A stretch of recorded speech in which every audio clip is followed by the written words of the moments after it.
Hello, good evening, everyone, and welcome to today's session with Nathaniel.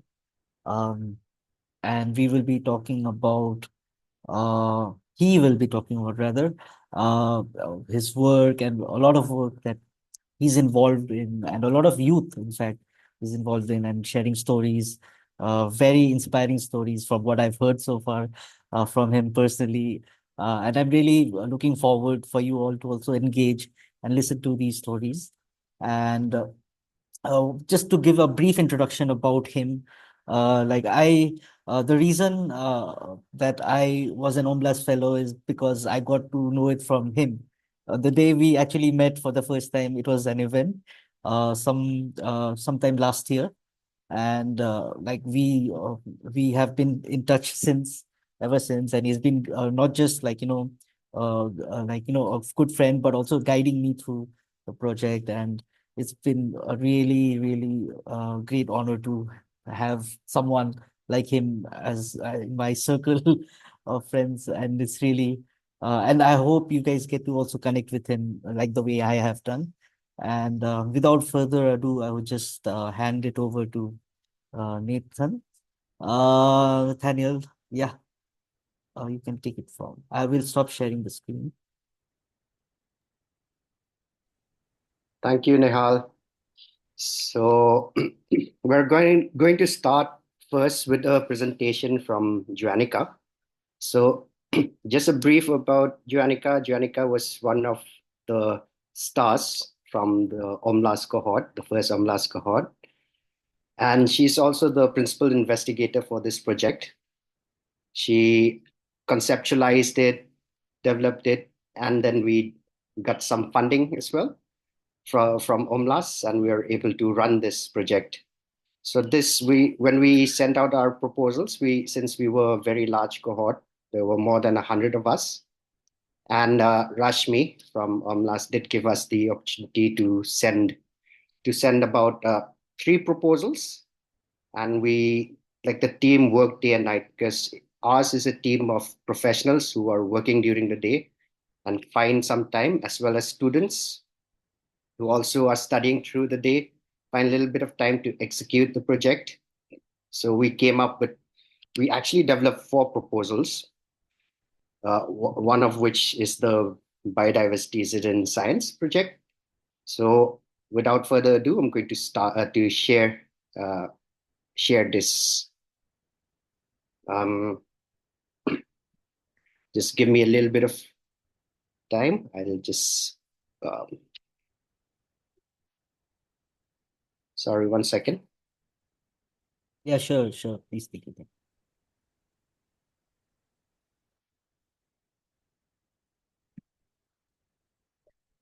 I hope you can see the screen. Yes, Nathan. Okay, Yes. perfect then. Here it goes. Hello there. Our project is called Biodiversity Citizen Science in Northeast India. Our story is from the Northeast India, which is one of the biodiversity hotspots and holds a very rich traditional knowledge with nature through folklores and architectures. However, due to urbanization and development, we are slowly losing our relationship with other species that we share our spaces with. Noticing this gap between modern humans and living species, we proposed a project on biodiversity citizen science in Northeast India. And we aim to empower community members to become scientists, creating a stronger foundation for conservation. The project objectives are to engage the local community in backyard biodiversity monitoring, to conduct nature walks and field activities with nature enthusiasts, and through these activities, to establish knowledge products and ecotourism opportunities for the local community, and also to compile and share information on a much public platform. Through our project, we have received a staggering figure of over 1,300 species submissions across all faunal groups. The project was also featured in the local newspapers. We had also conducted nature walks along with the partners in the two sacred groves of the region. Data compilation and cataloging of the over 1,300 species are also under process. Through the project, we had also been able to establish collaborations with NGOs, with the youth network, and also with the state government of Meghalaya. Our team consists of school and college students who has volunteered to manage and mobilize the project. We also interviewed our participants for feedback and to understand what motivates one to document biodiversity. And through our interviews, we found that our participants came from different walks of life with different backgrounds. And when we asked them if they would like to participate in the project in the future, more than 80% of them agreed. This was about our project, Biodiversity Citizen Science, in the Northeast India. Thank you for listening. So that was a bit about the project, about the biodiversity citizen science project. But I guess you would also would like to know what else they are up to, right? Like the biodiversity citizen science project is still running thanks to our partners. We have wonderful partners who keep not only just organizations but people who actually help us to identify these species. Because if you take a look at 1,300 species, with the small amount of funding that we got, it would not have been possible without the efforts of the youth as well as the partners who have supported us through various ways and means. So I'm going to share another presentation about what they're up to now. I hope you can see my screen. So you can see Joannica, she's Yes, right yes. in the middle, and she calls this the conservation effort continues. So she's also part of this project called the conservation of rare, endangered, and threatened plant species, which are in the selected community forests of 14 villages in Meghalaya. Apart from that as well, so they have this other project on the conservation of the clouded leopard in select community forests of 6 villages in Meghalaya as well.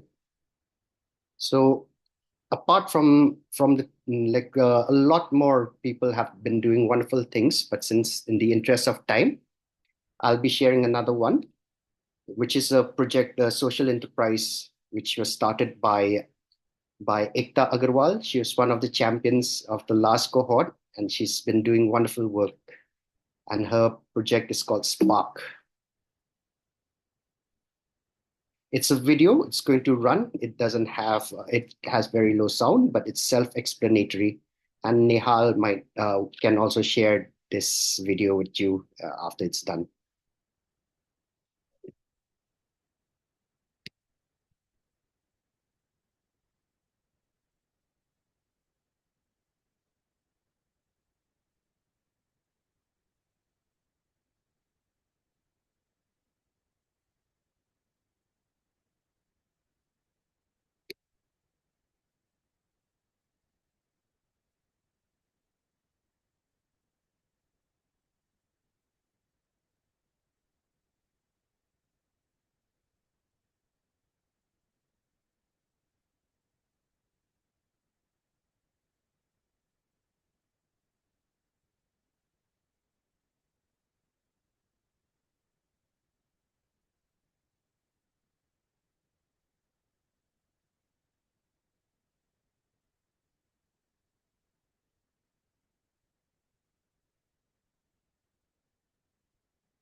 So as you can see that the youth are already doing wonderful things, wonderful work, and all of you guys who have been part of Omlas as well, like you can take what you've learned, like you have been empowered, and now through various initiatives such as this, the threads of change that Nihal has started. So we are connecting with one another. You have already been empowered, and you can go out and make change. And this is where we have to come and act together. It doesn't make sense just sitting and thinking about doing something and not making a change. To make that change, you must act. And I'm very proud to have my leaders who are doing that in various parts of their life, in various ways and means that they can. I'm not sure if we do have Sachin, who is part of the last cohort. Sachin, would you like to say a few words about your experience in Omlas, if you can? If not, that's not a problem at all either. So Sachin Sangma is one of the champions. He's from St. Anthony's. He's a biotechnology student. I think he's passed out now, probably doing his masters. And he was really interested about plastic waste, managing plastic waste and all that as well. So I'm sure he'll be doing really cool stuff that we'll be able to share with you as well, and maybe at a later date. So yeah. If you have any questions about the biodiversity in science or the other parts of the project that they're doing, please feel free to ask. If not, then we can move on to the next stage so that we don't overshoot the time that we have. Um,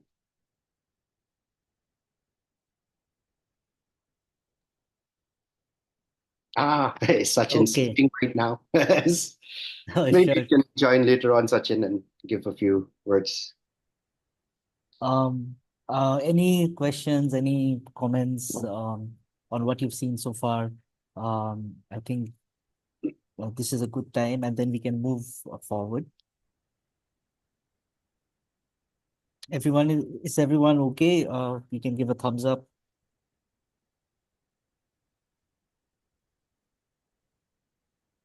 Cool. All right. Hey, Shavani. Shavani Shravani, was yes. one of the leaders who really impressed me last time when we did this, when we had to write proposals. She already had a proposal ready, and then she was told that it must be in the format that Omnas has prepared. And it was a very challenging format. I guess you guys also know that by now. But she was busy at work, and then she came. She when she got off work, she got it down in under 2 hours, which speaks volumes of her commitment and her ability to get things done very fast. So congratulations, Shivani. Thank you, Nathalian. That was actually your encouragement as well when I last year started working as a champion. So yes, definitely. And I was really looking forward to hear many things from your side as well. It was nice hearing your project and everything. Awesome. Thank you, Shivani. Yes, Over to you, Nehal. yes, thank you. Yes, thank you. Good to see you, Shravani, as well here. Um, and like, just give me a moment while I share this screen. Today we will do a different kind of a little different from what we usually do. This is kind of a virtual fireside chat with Nathaniel.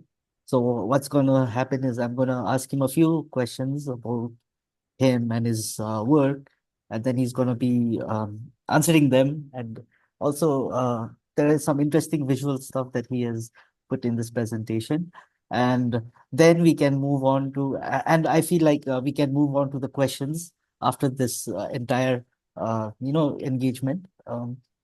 So it'll be nice if you guys can tune in and listen to this, right? Okay. So for the coming to the first question, it's very self-explanatory. I think everyone wants to know your journey into climate science, especially as a glaciologist. Like, what do you actually do? And what motivated you to pursue this path? Yeah, over to you. If you can go to the next slide. So, like, to be very, very honest, I was motivated by this group of boys here. You can see the three blind men. They were so these guys were when we were at Terry University. So we were deciding for our third semester what subjects we're going to take up. And the man you see here in the middle, this is Dr. Sresh Dayal. So there was this course called Glacier Hydrology. And my friends, you see here on the top. So our motivation for joining this course on glacier hydrology was the field trip of going to Sikkim. You can see we actually made it to Sikkim. So that was our main motivation as to why. So we wanted to go on the field trip. We wanted to go to the glaciers. So that's the reason why. And later on, it goes like then if we take a look at a little bit before that, I would like to also credit my dad, who's in the bottom left corner. So he's been one who's been taking me on these treks and all. He's a retired forest service professional, and he would take me on his trips to the down the mountains of Meghalaya, teaching me about various things and all that. So that ability to walk and climb up mountains and all, I credit it to him for inculcating that spirit in me. And along the way, we've had a lot of friends as well. You can see on the next photo on the bottom right, there's PT Bhutia. It's one of our field, and then we have the field staff here as well. So it's very, very important to have a wonderful team, especially when you're doing something that's difficult, that not a lot of people would like to do, because even though it sounds nice and the photos are beautiful, but it's actually a challenge to work in high environments, in high altitude environments. So having a wonderful team does really, really help. Uh, about my motivation in terms of the scientific knowledge. So you can see on the bottom the text that I've highlighted over here that says that even though there's a lot of studies being there that the Himalayas still have a big data gap. So that was even larger back in 2009. So I got the opportunity after this field trip to work with Terry, the glacier program of Terry. And it was very interesting because it was something that not that many people would like to do or would like to take up either. But if you can go to the next slide. But then the slide on the middle, the one with me with the ice axe, that's probably my first step onto a glacier. This is the East Rathong Glacier. On the left, we are actually also monitoring the black carbon. So black carbon, which falls and changes the color of the glacier, making it darker and therefore uh, absorbing more energy. So if it absorbs more energy, then there will be more melt. So that's what we were doing. And another motivation was, like, you can see the beautiful sights and all that. Uh, it like glacier hydrology has taken me places, to beautiful places, and I've been to wonderful places. Like you can see the bottom, that's the Lither Valley. We have Aurora Borealis, and I've had the privilege of studying in Iceland, glacier hydrology and climate change in Iceland. And this is the certificate that I received from the president of Iceland as well. If you go on to the next slide. So what we do is we measure the mass balance of glaciers, which basically means, like, if you have a bucket, right? A bucket with a tap with an opening below and a tap on top. It's basically means that if you have more flowing from the tap on top than the bucket going out, then you will have a positive mass balance, and therefore you would have more water, or in this case, ice. But if your tap on top, which is our snowfall, is reduced and you have more outflow, then you will have a negative mass balance, which means that the glacier will shrink as well. So on the bottom right is us taking a snow core. This is in on a glacier called Hofstukul, which is which has the largest caldera. Caldera is this ring around a volcano. So this is a massive, massive glacier, and on the bottom right, you can see how we also measure the depth of a glacier. So this triangle looking thing, it's designed as well in a way that if it tumbles, that at least one part will be showing on top, because we will have to go back after we've drilled into these glaciers using this the ice drill machine, the Hoike ice drill machine. We do put in stakes so that if it melts, then the stake comes out and we measure how much has melted.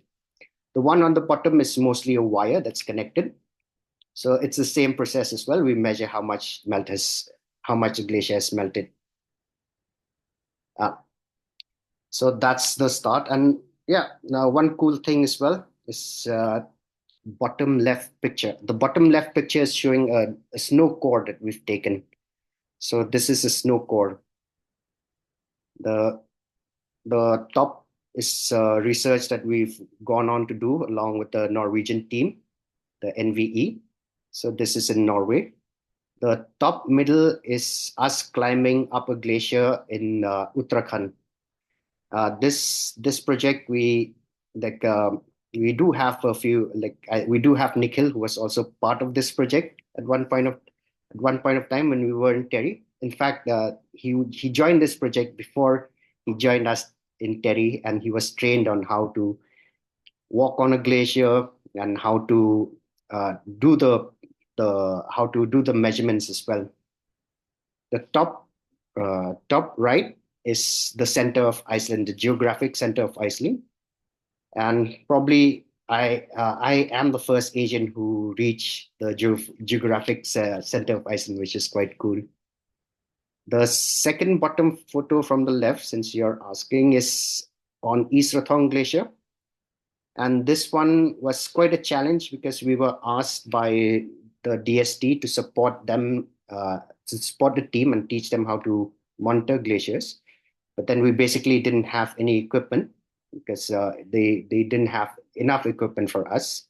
So we were jumping across crevasses, and we had walking sticks and an umbrella, which basically did not deter us from using these to jump across these huge cracks in ice.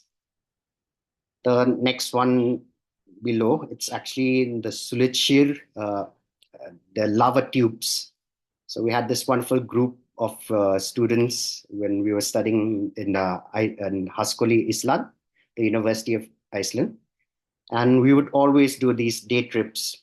And it's very important for us to keep ourselves motivated as well. So this was us climbing out of the lava tube. Do you have any more questions? We check chat. Yeah, I do have lots, but let's see the chat also for a pause to see the chat. Are we at positive mass balance or negative? So it is definitely not just region specific, it is also glacier specific. Why I'm saying this is because sometimes there are lots and lots of parameters as well. So if you are a south facing glacier, you will definitely, since we're in the northern hemisphere, so the south facing glacier will get more solar radiation, right? So more solar radiation would definitely translate into more melt. Most of our glaciers are in the negative mass balance, while there are some outliers, even in our own Himalayan range, with a positive mass balance. I hope that answers your question, Syed.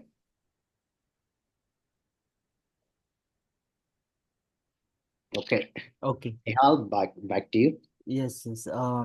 really interesting to see these pictures come alive, and they do look beautiful, and it looks like a lot of work at the same time. With that comes my following question of, like, what are these challenges, the biggest challenges that you come across? You've mentioned a few, but also in terms of, like, you as a glaciologist, how have you overcome them? Yeah. So if we can go to the next slide. So Nehal has been very nice to me. He's already given these questions beforehand. So when I was there the second time, remember the first time I went with my group of friends.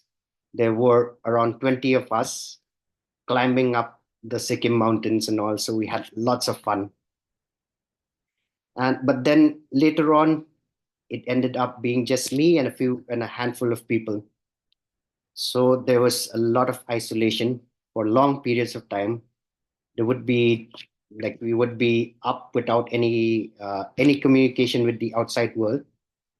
So the isolation, you have to work with it what you got, right?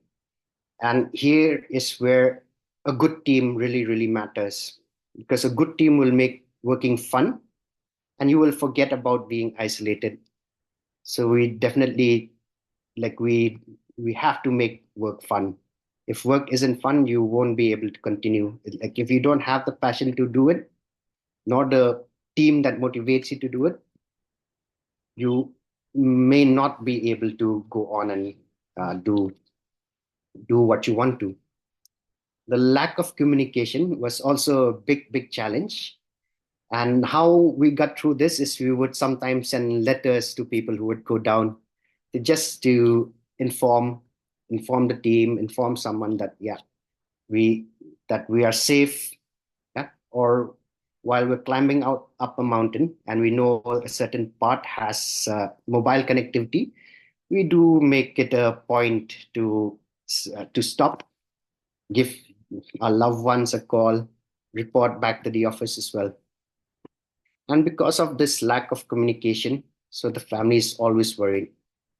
I had the like I had given when I was in Sikkim. So our partner was Himalayan Mountaineering, HMI, the Himalayan Mountaineering Institute. HMI is like a better prepared than most institutes. So they did also have radio connectivity, and I did the mistake of giving the HMI phone number to uh, to my family, and they were calling HMI up, and I would get these updates on the radio whenever the radio connectivity happens around 4, and it sometimes gets a little bit embarrassing. So what I did after that was, just before I ran out of network, I'm going to call them up like, hey, you're not going to hear from me for 2 weeks or 3 weeks. Huh? So if I'm gone for 10 days, I'm going to tell them, oh, you will not hear from me for 14 days, just so that I give them a 4 day 4 day extra to not be worried. And the next things are the accidents, right? So I've gotten into some accidents, but it wasn't that bad. Uh, I thought, but I was coming down a landslide, and my foot got stuck on a rock. But because I had this 25 kg backpack and on a landslide, my body slid down while the foot got stuck upstairs. So my knee popped. When my knee popped, I looked at my mountaineer and I told him, Vinod, my knee has popped out. It's like, yes, I heard it, but this is no place to stop. So please keep going. So we had to cross this landslide, cross this snow bridge.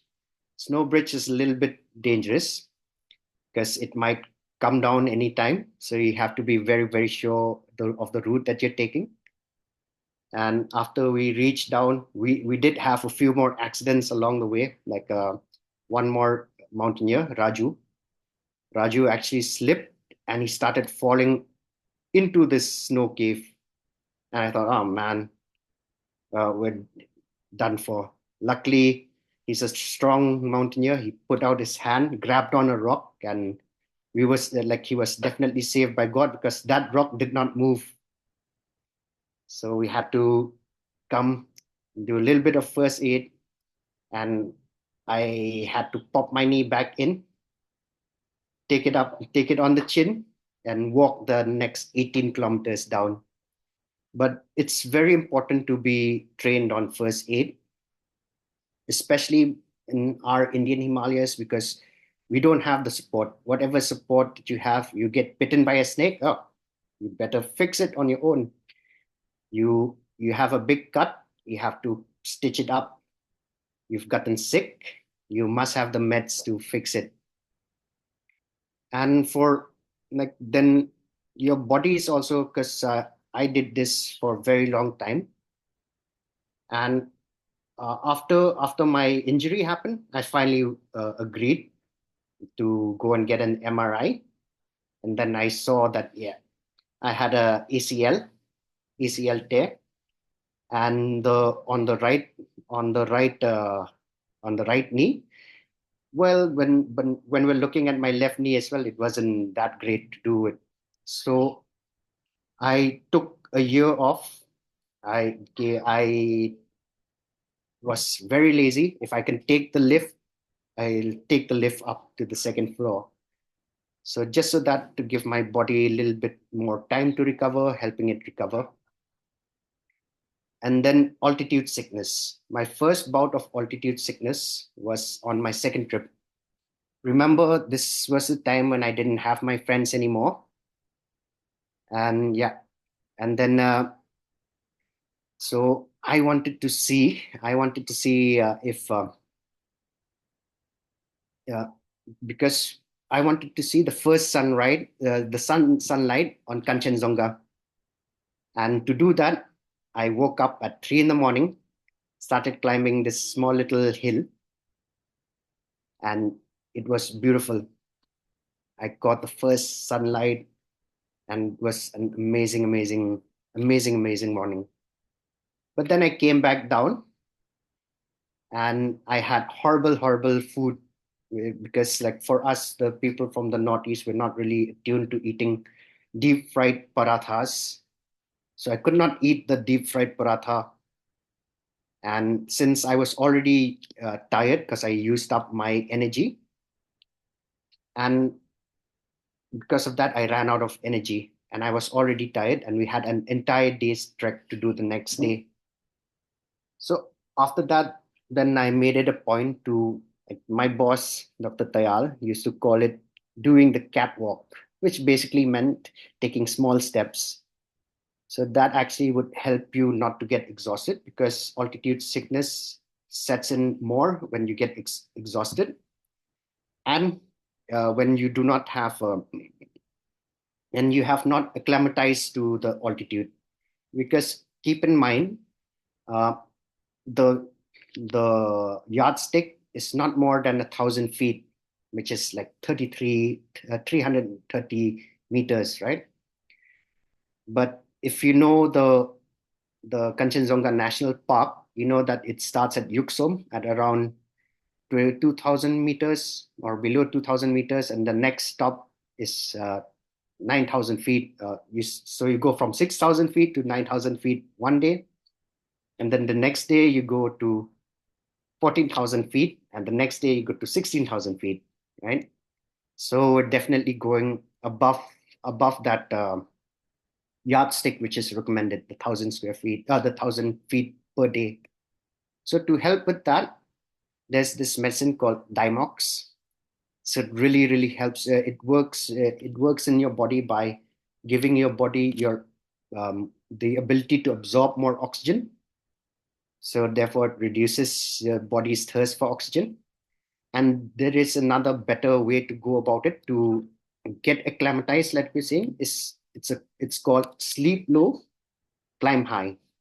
So suppose if I'm going to sleep at 4,000 meters, I'm going to climb to at least 4,300 meters, spend a little bit of time, get used to that thinner air there, and then I'll climb back down so that I wouldn't wake up choking in the middle of the night, which is a little bit scary as well.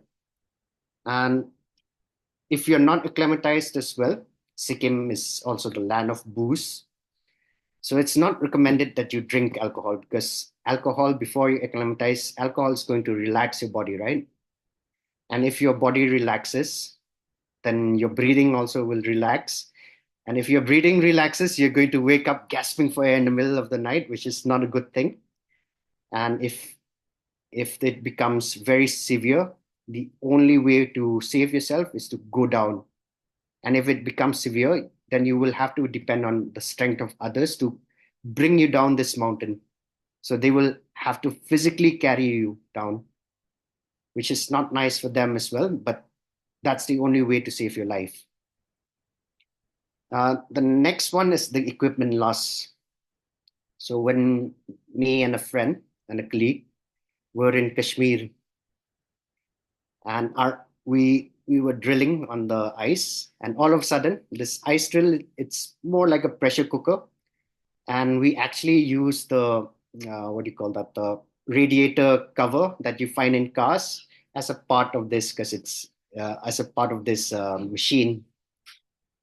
We lost this radiator cover because it shut up, because some of the teammates did not know that we should not open that while there's still a lot of steam. So we had this cover shoot up and land somewhere. We spent 2 hours just searching and we couldn't find it. Like around 15 people searching for 2 hours and we couldn't find it. So, but then glacier studies is not a cheap thing, because you have to go there physically. There's a lot of planning involved and a lot of money being put in, just because everything gets more expensive the higher you get. Everything has to be carried up. So if you run out of one resource, you will have no resource. Uh, so what we did is we came up with another methodology. We knew that if we can't get this, we need to get these GPS points as well, because we did have GPS points from the previous year. So, which meant that we have to walk zigzag across the glacier, take these these GPS points, and compare it with the last year's data. That way, we'll be able to understand how much melt has happened, how much altitudinal change has happened from the previous year. So that's how we were able to deal with this. Yeah, I hope that answers Yes, your there is a question. lot. There are a lot of questions on the chat box. And what do you suggest, Nathan? Do you want to kind of take these on right now or for later? Because we I will. can, it's up to you. I think it's I best to tackle it now. Yeah, yeah. I feel the same because it will get lost. And Ah, uh, yeah, the first question would be like, I mean, I think you've already answered Syed's question. So and Nikhil has also below put in Nikhil another. also, yeah. Yeah, thanks, Nikhil. Yes, thank you, Nikhil. And there is one from Amsang. If I missed out anyone, please point it out. What is the best way to reduce radiation so it might affect the ecosystem by Amsang? So, reducing the radiation is not in our hands, right? Because that comes from the sun. So, let's go to the like to The other one I'll is, tackle the next I'll tackle the next question as well.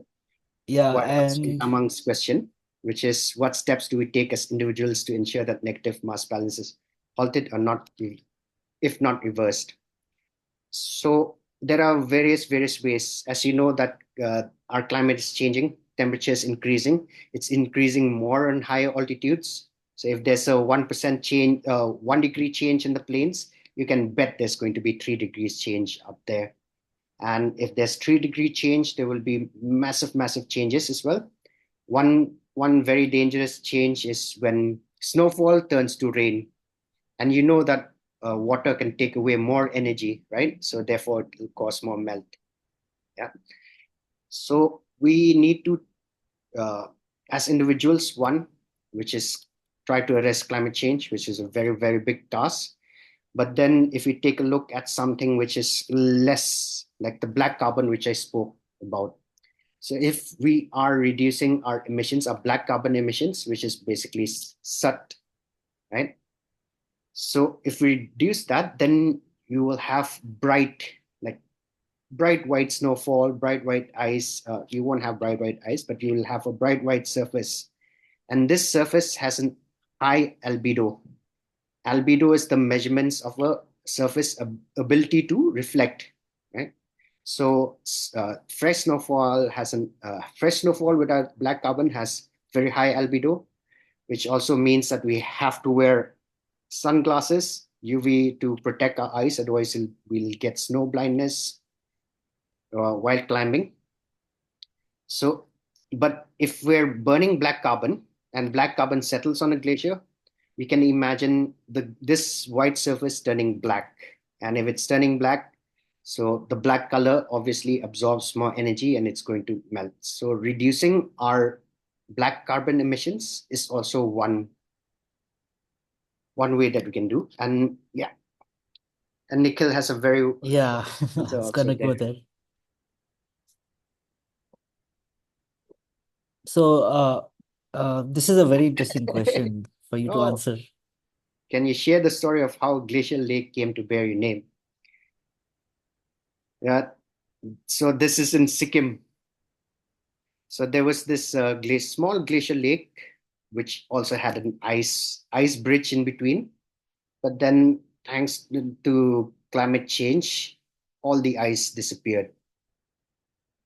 So and then these guys, our friends, our colleagues who were working with us on the glacier, would say that, nah, come on, like you are one of the people who are coming here to work, so we should give this glacier name.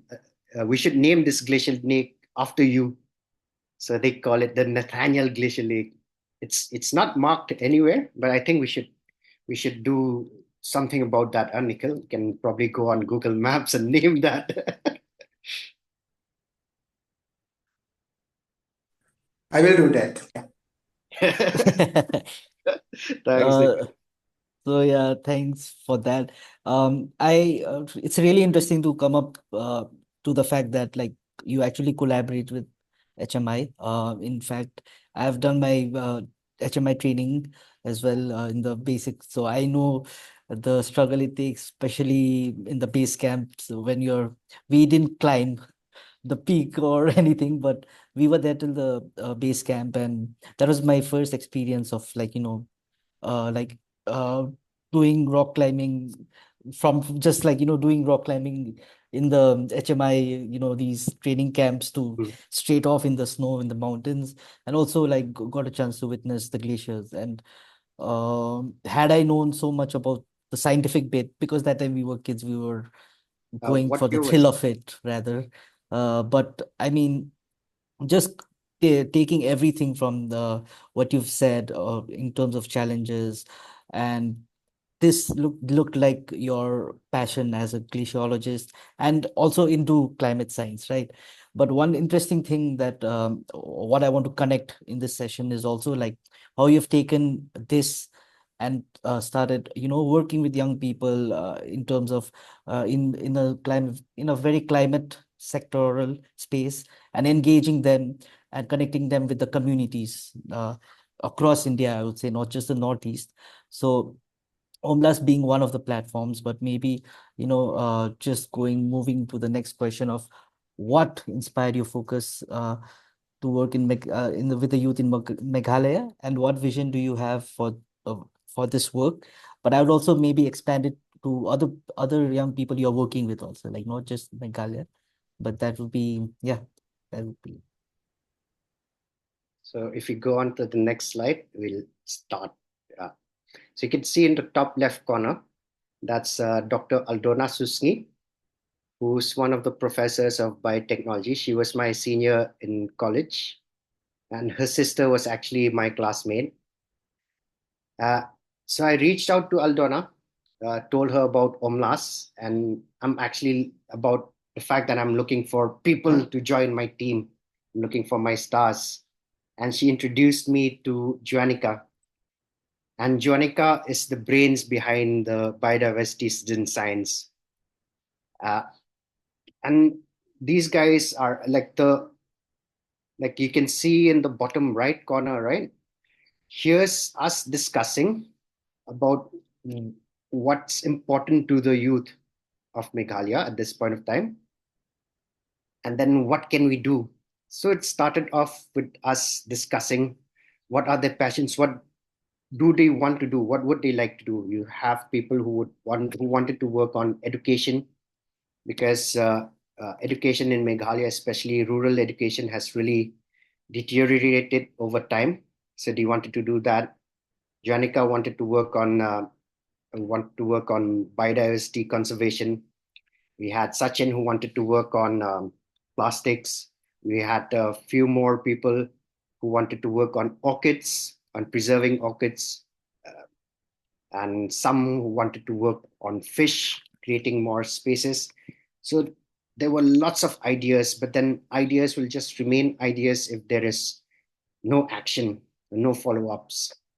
So Omlas did provide us with this platform to actually get the action on ground, but just that is not enough, right? So you can see Joannica and we have Gasha also here on the bottom middle photo. So they were instrumental in getting the collaboration with the Meghalaya Biodiversity Board. And because of this, because of getting partners such as this, there have been several doors that have opened up for us. And now, because of these partners, we're still able to run the biodiversity citizen science because of these partners, because of these leaders who are there for giving their time.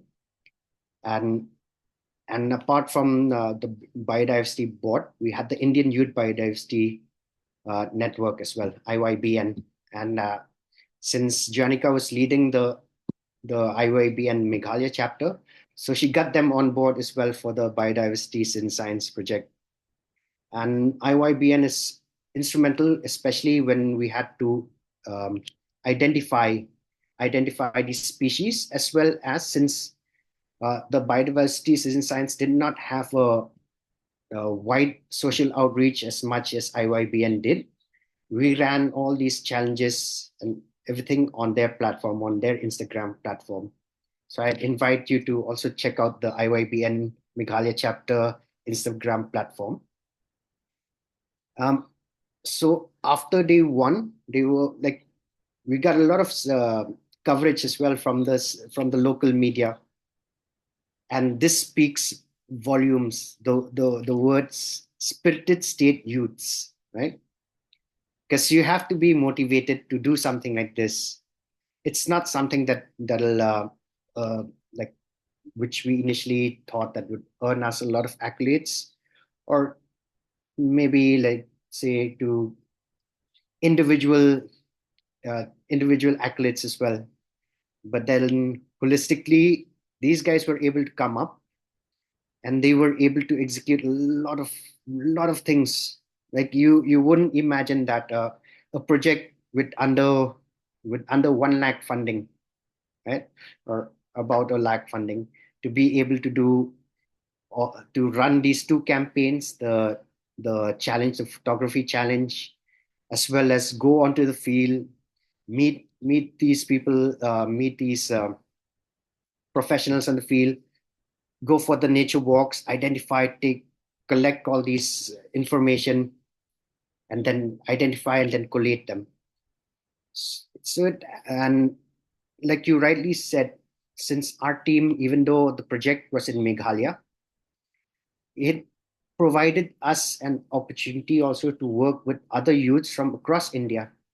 So we have other youths from across India as well who help with the write-ups, who help with identification. So it wasn't just the youth of Meghalaya; it was people from all over the country pitching in.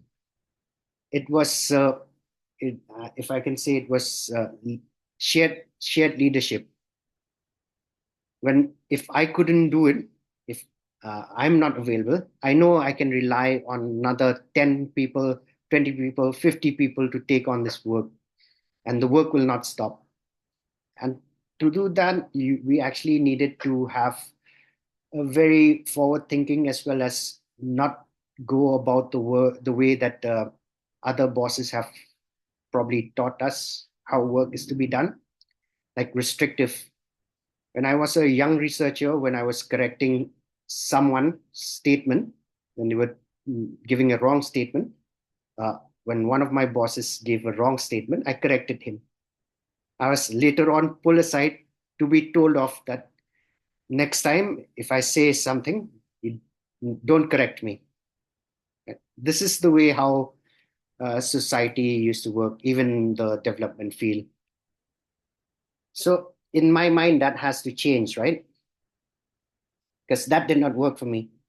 If if I am wrong, my team should have the courage to tell me that I'm wrong, because the learning that you don't learn just from someone who's older than you, and knowledge doesn't come from one part or from one person. You just have to absorb where it comes from, and you also have to be humble enough to understand that you don't know a lot more things, and to listen to others irrespective of their age, their upbringing, their country, their this that. If they have something to share, take it in. It might not apply to you at this point of time, but if you're willing to learn, it will definitely apply later as well.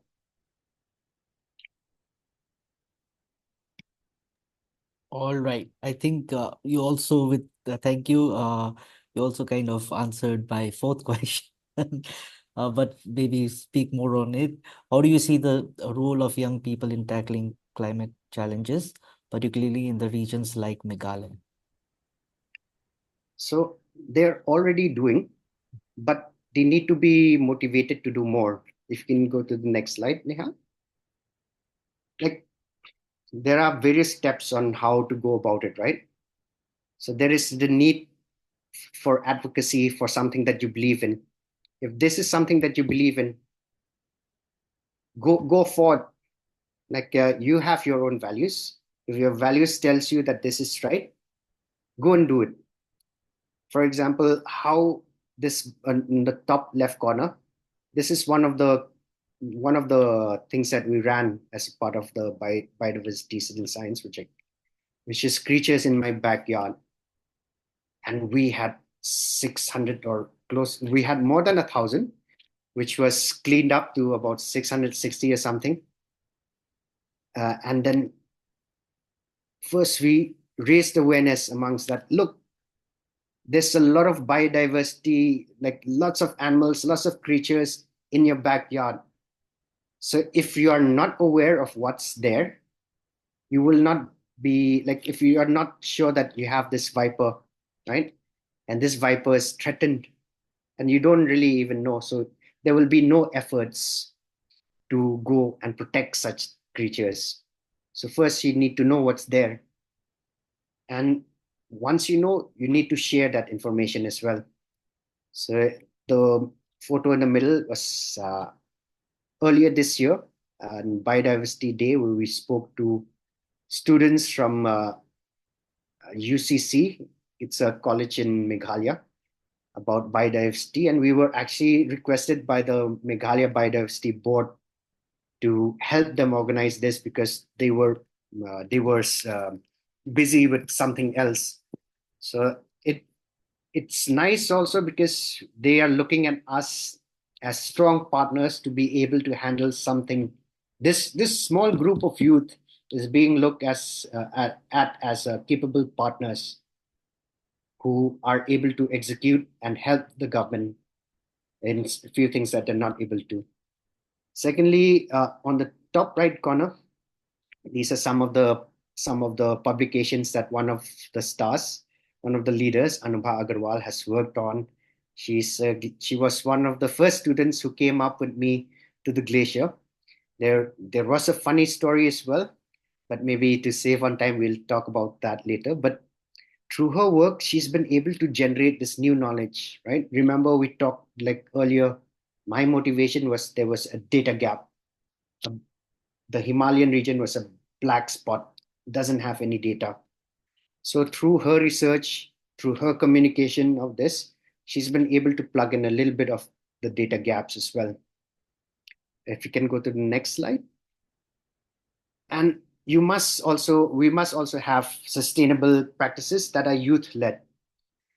If we take a look at the data, so there's more than a billion, like there's almost a billion of people under 40 years old, which means that we should have more say, right, than the 37%, but that doesn't happen. It doesn't happen because of various challenges, but that needs to change, right? We uh, we are the largest um, part of the population in India. So imagine if the youth decides that no, this is something that I'm not going to do. I am not going to throw out my organic waste. I'm going to compost it so that there will be limited methane. So if you can imagine 1 billion people doing that, like not sending their organic waste to go and to go to the landfills, form methane, and for us in Delhi, having those landfill burns, horrible air. Imagine if we're able to just reduce that. If we're just able to reduce our organic waste going that, we'll be able to reduce the amount of methane more than any other, like more than an industry can. The action has to be youth led because one, the youth will be the ones who are most impacted, right? Most of the people will die in next, like the older people will eventually die before we face all these climate challenges. We are already facing a lot of climate challenges, but then if you think this is bad, then there is even like worse news coming up ahead if we do nothing, if we rely on our elders to keep failing us and we wait for someone to take care of our problems, then we're just going to end up with more practice, with more issues. So youth led, because we're able to also come up with different, like the youth will look at it differently. You give a problem to a group of young people, there is a high chance that you will get 5 potential solutions from there rather than from people who've been trained to be submissive, to listen to others who may have more experience on this, which is fine. But then that doesn't change the status quo, right? And we are here for change. So we need to do something that's different. We need to innovate. And that innovation, I don't see it coming that much from the older cohorts, but from the younger people. You can also go to the next slide. Yeah. So innovation and technology. This is how the youth can leverage. Like you guys are more tech savvy. I would be able to like I think my nephews would be able to tell me to fix a problem that especially on the technology faster than I would. And this second part, the participation in policy making, it sounds difficult, right? But actually, it's not. Uh, we are also a voting majority. We can choose the leaders that we want to represent us. That's one. That's one way to ensure that our voices gets heard. Leaders who are conducive to our wants and our needs. And if you take a look at the various rules and regulations that are being brought out by the government, the central government, right? So there is always a draft. There is always a draft policy or a draft rule that comes out. I think that the youth should take more cognizance of these drafts and also give their feedbacks to the government because this is an opportunity. They're asking the public. You are the largest part of the public. We are the largest part of the public. So we should actually take these up and not wait for others to do it. If you feel that now, uh, just banning plastics and making them thicker would not work. We need to work upstream and fix these chemicals that are in plastics that are making us unhealthy. Like you've like that's a different discussion altogether. But if you want something, you should not be afraid to say it. You should not be afraid to try and change it. And with regards to the next thing is about community leadership, and it's a big part. If you don't act and if you just keep thinking about doing it, then that's the worst thing that you can do, is do nothing. Even if you act and you make mistakes, that's still fine. You learn from your mistakes more than you learn from your successes, right? Because you already know if something is successful, you already know it's already according to your plan. But if something goes wrong, then you take that on the chin and keep learning, make corrective actions, and cultural engagement. So for us, especially in Meghalaya, um, we are still very connected with tradition. So, but then tradition, uh, not only we need to take a look at tradition and enforce, bring in the science-based learning as well, and see how we can club these two together. For example, like you saw the group go and do these nature walks in these community forests. They're actually called mm, um, sacred groves, right? Which the community preserves. And in these sacred groves, you're not supposed to take out even a leaf or a stick or a rock. Everything that's in there should be kept in there, which is wonderful because now we have these historical forests, right? When you want to know what used to be here earlier, you can go into this forest. You can figure out, yes, this tree is endemic to this area. Because the problem with,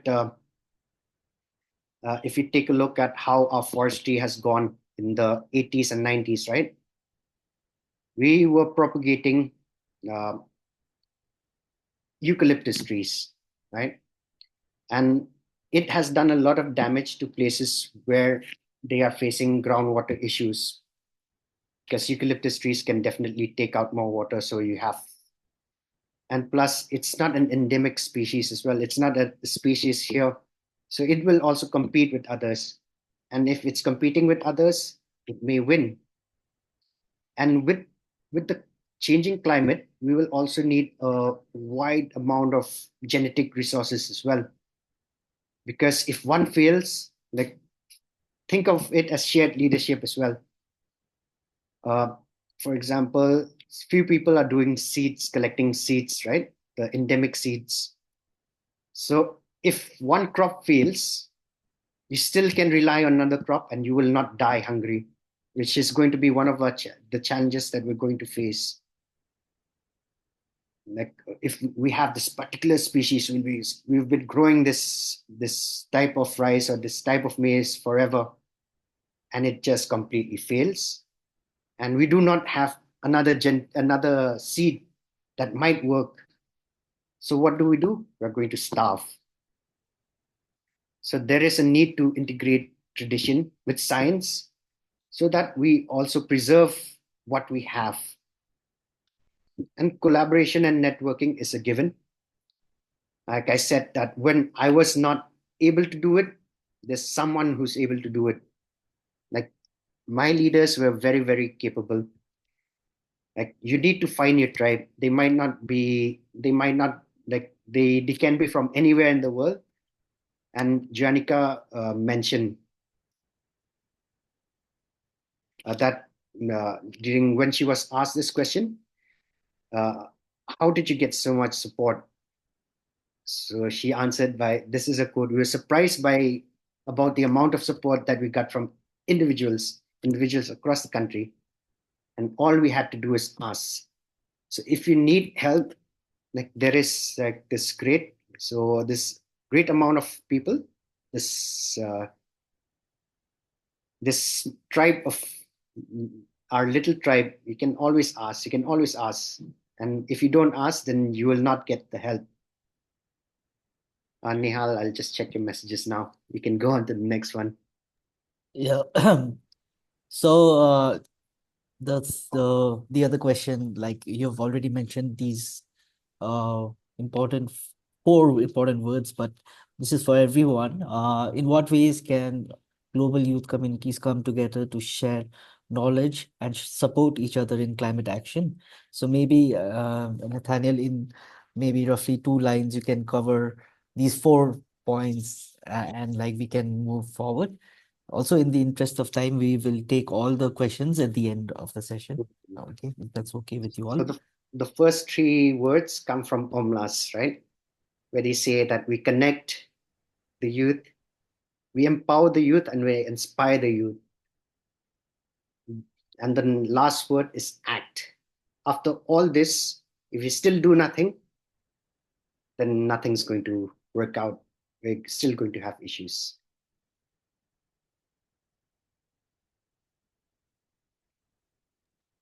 Thank you.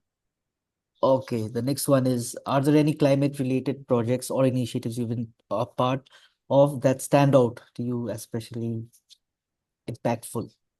So we've talked about the glacier program. So the Terry Glacier program was something where we were generating new knowledge which was not there. And one of the drivers for why I wanted to work as a glaciologist was because if not me, then who, right?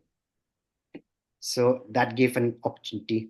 Then Omlas, obviously, because after everything, like after working for more than a decade, you get bogged down with work, man.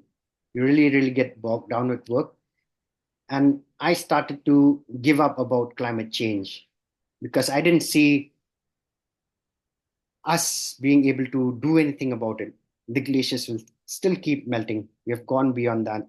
But then seeing how the youth have taken things forward, it gives me hope. So that's why Omlas is an important program.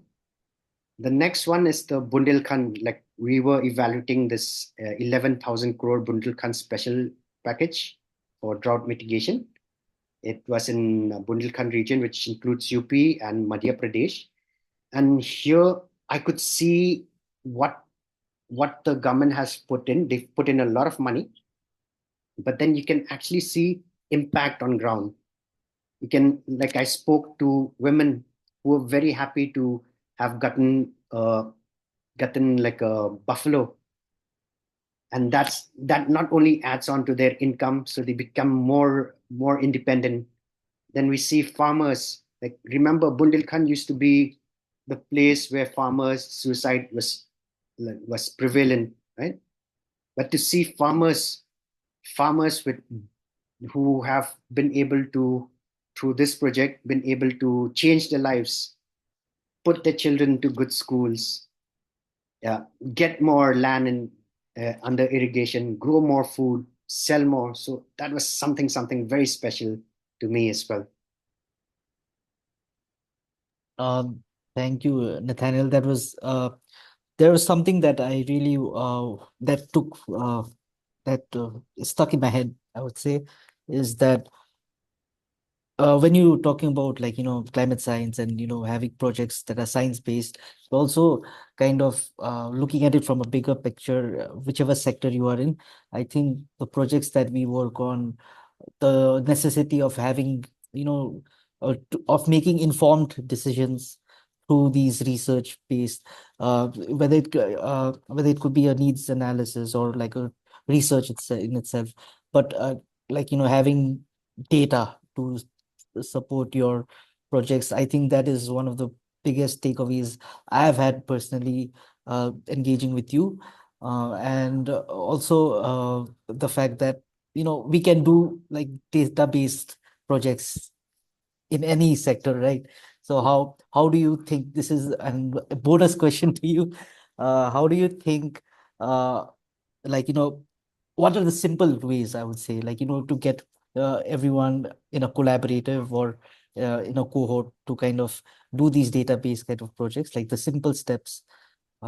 Yeah. Uh, Before you start on any project or anything, you should always be clear about why you're doing it, right? Because if you're clear about why you're doing it, then your indicators for success are also different. So you need to have a very clear why, and then you figure out, how do I go about it? So once you know why I'm doing this, why are we doing this biodiversity project? Is because there is a disconnect between the citizens and nature, right? How are we going to go about it? We are going to go about it by challenging, by coming up with this photo challenge to the citizens and telling them, hey, you know what? There's a lots of species over there, and take a photo, share it with us. We will document it, and there is a chance of you winning a prize as well. So that's how we went about it as well. Thank you, Nathaniel. Coming to that, now just moving on, what is the message of guidance that you would give to us who are interested in pursuing different careers in environmental science and climate action, or maybe even like any other thing, but like specific to uh, your expertise? Sure. Go on to the next slide. This by by education here, I don't mean to pick a particular stream. You can be an economics student, you can be a lawyer, you can be an engineer, you can be someone who's working on English literature. But if you want to work in climate change, you need to be curious, stay informed. And how do you do that is probably you need to educate yourself. You don't need to get another degree on your name, but if you're interested in something, you have to try to learn about that. And since climate change is something, or anything actually is evolving, right? It keeps evolving. You need to keep yourself updated as well, because if you don't keep yourself updated, you might still be doing something uh, differently, which could have been done better. Secondly is interdisciplinary learning. And here it is very important, because your perspective of a particular subject may be different than my perspective. It does not necessarily mean that you are wrong or I was wrong. It just means that we're looking at it from a different angle. If I wasn't looking at it, if you have come up with something else, a different way, a different perspective, then it will actually broaden my horizons. Oh, I didn't think about gender and climate change, or I didn't think about how fertilizers change, like the impact of fertilizers has on climate change. I didn't know that plastics had a big impact on climate change, or I didn't know that microplastics can come into our bodies through the air that we breathe. I didn't know that this face wash that I'm using has chemicals that can do damage to my endocrine system. So if you don't be a part of this interdisciplinary learning, you will not know about how it impacts others. And if you don't know how it impacts others, you will not act accordingly. And the main part is acting. You have to act, whether you volunteer, whether you go for internships, whether you participate in initiatives, whether you are part of an organization working for climate change, whether you've just made up your mind that no, I'm not going to throw my organic waste out, I'm going to compost it at home. You are contributing to that, you are participating in that initiative. And it is always good to collaborate, because one individual will not have the skills, the entire skill sets required for executing something. And rather than spending a lot more time, there's no need to reinvent the wheel. Just ask for help, collaborate. If you don't know whom to ask for help, you network, you try and find, like if Nehal wants someone who can give a talk about aquaculture, he's going to ask me, he's going to ask someone or the other from his network, and that's how he's going to find an answer, rather than him trying to learn about aquaculture and give a talk on aquaculture, right? And the main thing is also, if you believe in something, talk about it. Like, use your voice. You can write, you can talk, you can share, or you can also be the role model. You can demonstrate how to do it, how to go about it. And mostly leading by example is very, very important, because if you see someone being able to do it, then you should say, why can't I do it? I should be also be able to do this. But then you are going to enter a space, right? Climate science, sustainability, it's a fight. It's a fight to survive for some. By some, I mean millions of people. You you will There will be lots of failures along the way. There will be lots of challenges, and you just have to find your connect and how to address these challenges without it taking too much of a toll on you. For me, that when I gave up, like more or less gave up on finding solutions, so much so that I shifted to different line of work, towards getting into policy action. From research, I shifted into getting into policy action, because I know that my little work in this field would make a larger impact. If there's a government policy that I've influenced to happen, if that comes through, then there will be change. But I must advocate for change. But uh, there will be times where you fail. It's okay. Brush it off, get back up again, get back to work, and you'll have to keep adapting to the situation as well. So, and you cannot adapt to a situation if you cannot accept that you are failing. You cannot accept that you are not able to do it. Accept it, learn from it, and move forward.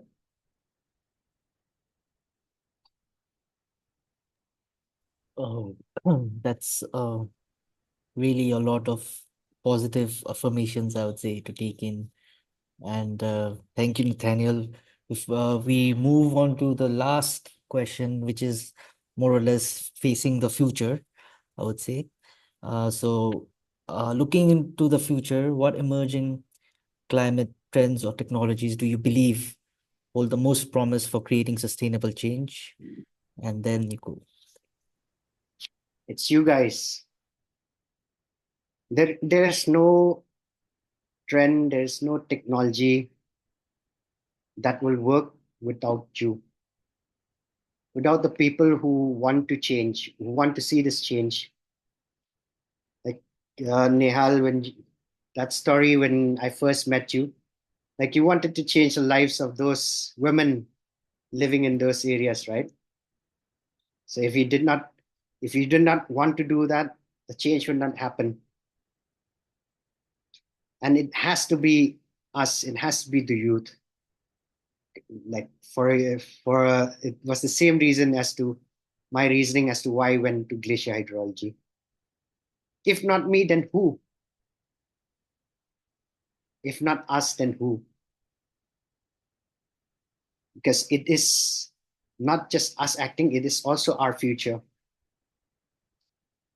The older people will have done their work, they would have suffered, but if we don't act, there is a high chance that the youth, the under 40, in the next 20 years, 30 years, will be facing so many challenges just because we relied on others to do the work for us. So there is no technology, there is no trend without you in it. And for creating sustainable change, you just have to keep at it. You have to communicate what you want to do. You have to empower people also. Like if you've communicated to them that this is what needs to be done, should also help them with how you can do it, not leave them hanging. Otherwise, they'll just aspire to do something, and because you've not taught them how, they're stuck again. It's collaboration, it's collaborative actions, it's accepting that yes, change is happening, and climate change is not just happening now. The climate has changed many times, right? But this is the point of time where it's anthropogenic climate change, as well as natural climate, the natural cycle of climate change as well. But then, if we don't come up with adaptive strategies, right, then we will be faced with a huge problem. When the oceans run wild, then where will the people run to? For example, if Bangladesh floods, obviously we'll see a lot of influx here. If we don't prepare for that influx, because if it happens and you're not prepared, there will be people dying, there will be lots of suffering, and that's something that we can change. We can reduce that risk. So we need to take a look at climate change from a risk reduction strategy, and that must translate into actions, concrete actions that can be taken up.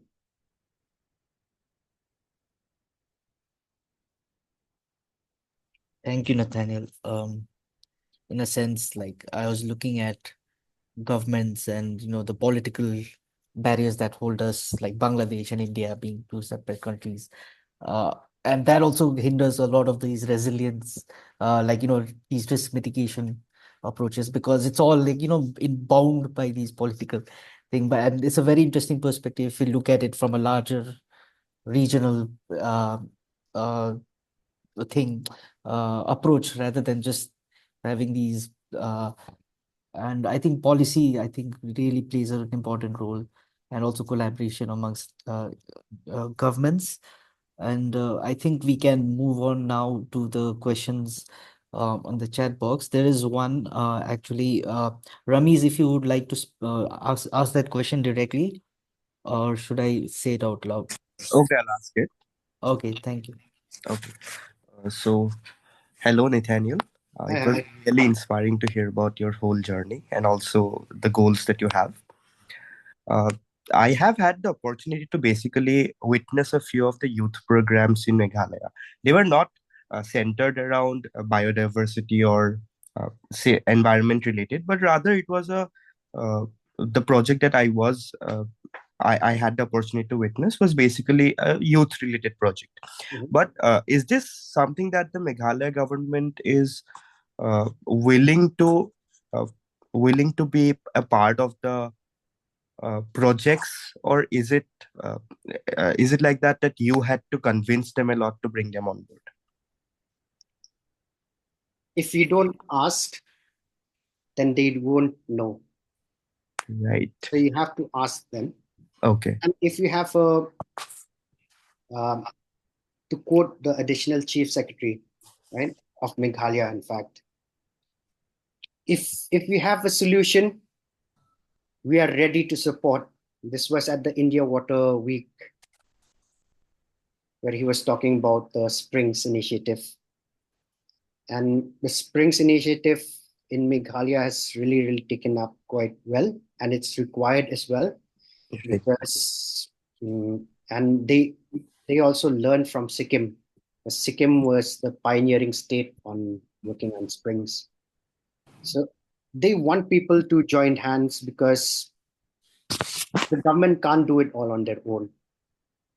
Like that's also proven by some of the some of the efforts that our youth leaders have taken on, because we were requested by them. And once they know of the work that you do. And once people know, support will come through. If not through one government, to another. If not through one department, to another. If not from the government, through educational institutes, to companies. So we have to like not force it down their throat. We have to show them the benefits of this work to them as well. Okay. I remember him mentioning that the reason why they're focusing so much on spring shed and water in Meghalaya is because he told the chief minister of Meghalaya that this will win you votes. This is something that will drive your political economy as well. So being able to show that, yeah, there is a connect between what you're doing as well as how it impacts them, how it impacts the people. I believe that since they are an elected government, so they should be focused, should be people oriented. It can be challenging at times, and there will be lots of failures for us, especially writing proposals to get funding and all that. You just take it that maximum 2 out of 10 or 20% will work out. So taking the same yardstick, you go and meet 10 people in the government, at least two will support you. So don't give up. If one didn't work, just keep working. I hope that answers your question, Sai. Yes, Nathaniel, thank you so much. You're welcome. Um, Apart from Ramiz's question, there are other comments, I would say, very interesting comments by Sachin, Amsang. Maybe everyone can just cruise through it also. Uh, but like coming to adding to actually Ramiz's question, like I have personally experienced or heard or yeah, from the circles like the Meghalaya government and the chief minister. I mean, they are very supportive. They listen, but it's not the case for all state governments or like So, like, and you must have also worked in other state governments apart from Meghalaya. So, what was your experience like? What were the challenges you faced there, and what the similarities and the differences? Maybe highlight on that. Uh, I think the biggest problem that the government has is they're working in silos. Hmm. So they do the work, they don't listen to each other. If I take the example of the Bundelkhand project, which is a wonderful project, but then it was given to like the task of building these water bodies, these check dams to conserve this water, was given to the agricultural department, was given to the water resources department, was given to the forest department, and others. So, for example, since they did not talk to each other on this same watershed, we had upstream in the forest government making this big reservoir for the animals. Then you come down, then you have the soil and water department making another one, another dam. Then downstream, you have the agricultural department making another dam. So because they did not talk to each other, they did not do the calculations well enough, that the fact that you only have water in one of the dams upstream and no water downstream. So this lack of collaboration, lack of talking to each other is something that's really harming, as well as people in the government as well. They don't really know what the rules and regulations are, even at the higher, even at the, what do you call that? Even at the highest level. Um, for example, a director of a particular board, water board. So when we visited him, visited the city, he bluntly told us that, oh, we're lining the sewer lines. So, yeah, so we're directly discharging this sewage into the Ganga because there's high flow in the Ganga. And yes, the NGT is also also knows about this and they're okay with it. And the next day, on the first page, like not the front page, the second page where the local news are there, NGT slaps a fine on so and so department for discharging sewage, mostly because they didn't look at the rules, right? Uh, but there will always be challenges along the way, especially when you're dealing with governments. If you're dealing with politicians, their first the first thing should definitely be people, right? But for them, it will be winning the next election, the priority one, right? I should still be in power. So if you were as smart as the additional chief secretary to tell the chief minister that, you know what, work in water, make sure that your people have water, this will win you votes. So that works out. So you have to cater your message accordingly. I'm not sure if you've done the work in all colors course with Coach Wooter. So Yeah, which yeah, yeah, the colors, the yeah. communication. So you have to communicate what you want to different sets of people differently, because a bureaucrat will want to get his checkbox ticked. Yes, 100% of the households have a tap, right? Have a household Hmm. tap connection. So you go and talk to them in a different way. If you're going to talk to a school, right?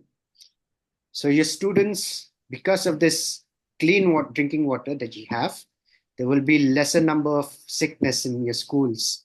So yes, obviously the school children will come and attend all classes, and therefore there will be an improvement in the education system in the state as well. So you'll have to pick and choose and customize the amount of knowledge. Hmm. For us at New Gamma, what we usually do, we have this project, this big project that we're doing with the Norwegian government as well as MOEF and UNEP. It's called the Innopol project, which is basically tackling these persistent organic pollutants and plastics. So we never had policy, we did not have these two pages ready, like planned.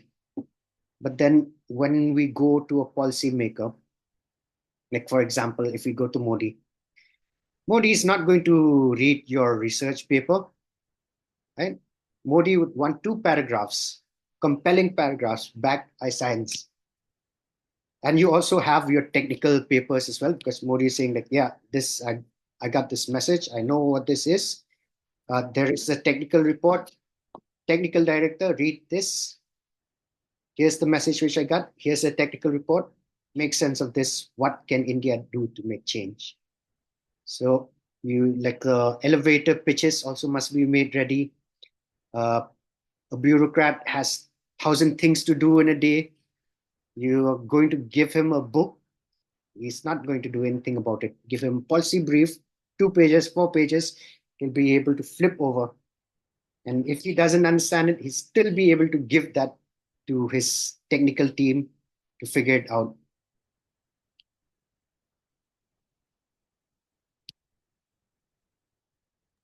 Okay, thank you so much.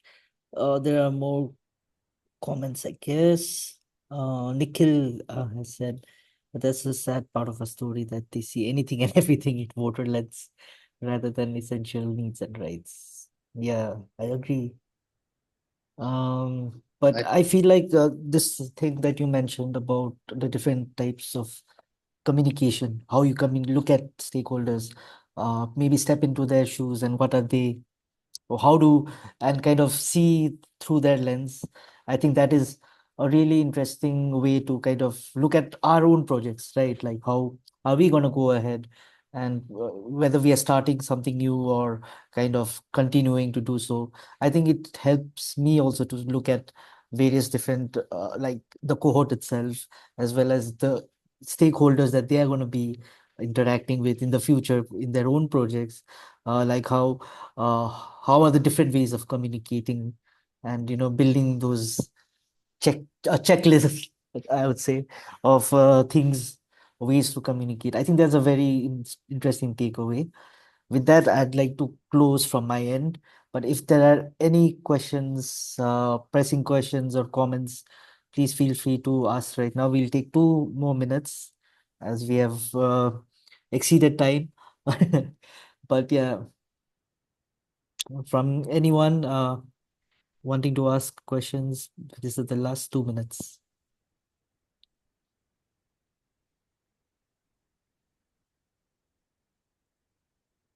You can see think it's time to Manju. close. Yeah. You see Manju, Nitin, Aditya, Ramesh, Jonathan, Dia, Nikhil, Punyam, and I don't know how to pronounce your name, Finsai. I really want to thank you guys for staying this till the end. And yeah, Nathaniel, you have anything final comments, any message that you'd like to share to the group? Well, probably don't wait for someone else to do an act. Hmm. Wow. Okay. People are requesting to for the traditional screenshot. So I request people, if you can switch on your video cameras. Uh, can you guys turn on your cameras for now? Maybe.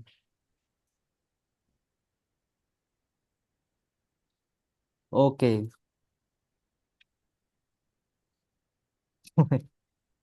All right. So 3, 2, 1, go. Okay. Thank you so much. I took multiple. I hope I covered everyone. But thank you so much, Nathaniel, for this. Thank This you. video, like this session is also being recorded, so we will share it with the cohort. Some of them couldn't attend today for personal reasons. So, but like, yeah, this has been really helpful and a different way to look at the realities also to a different, very sectoral approach, I would say, perspective. And you've always been someone who is there, very grounded. And I will also share your LinkedIn with them if you are okay with it, so they can connect with you. Sure. And yeah, thank you so much. Thank you, Nehal. Thank you, everyone. All right.